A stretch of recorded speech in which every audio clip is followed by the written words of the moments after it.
When you choose an alternative lifestyle, your work needs to support it. This is episode 7 of Escaping the Norm, what I do for work right now. You don't have to quit everything to live differently, but if your job doesn't suit the lifestyle you want, then you eventually start looking for one that does. That's exactly what happened to me. When I first started living alternatively, the dream was simple: travel, live freely, and work remotely from wherever I was. But I was working in HR in central London, so that had to change. The first thing I did was ask my employer at the time if my role could be made remote, which would have been the easiest transition, but the answer was a straight no. Luckily, I'd already started building a few remote roles that helped bridge the gap between that role and something I'd love. What I truly wanted was to create content. Back then, this role didn't really exist, so I didn't really know how to get there, but I did know that if I could make it work, it would suit my traveling off-grid lifestyle to a T. I already loved capturing little moments, I just needed to learn how to share my story and build an online community. The first few years were quite a huge learning curve, but I kept going, and today, content creation makes up around 80% of my income. A lot of people assume being a content creator means just posting photos and videos online, but the day-to-day is much more than that. I spend my days capturing life off-grid, foraging, working on the cabin, or sharing a little insight into self-sufficiency. Then there's the editing, the storytelling, the research, the planning, and the communication side of it. I am my own boss, so I also manage my own finances, pitch myself to clients, create my own strategies, build and manage my own website. The tasks are well and truly endless. My income from this role comes from a mix of things. I partner with brands whose products naturally fit my lifestyle and content and share them with my community. I also capture UGC content made specifically for brands to use on their channels. Finally, I get a small income from ads on my YouTube content.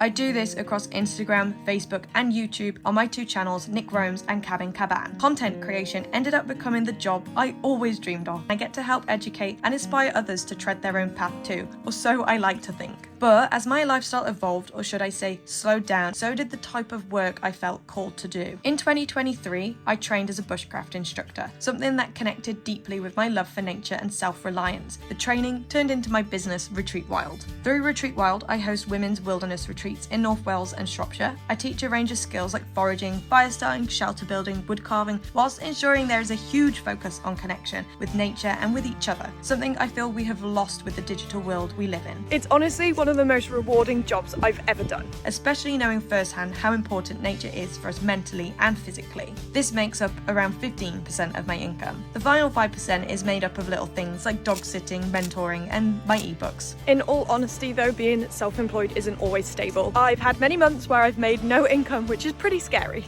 But the freedom it gives me, the ability to choose my own days and my own direction, is something I wouldn't trade, so I always just push at it. Follow along as I share more on how I escaped the norm.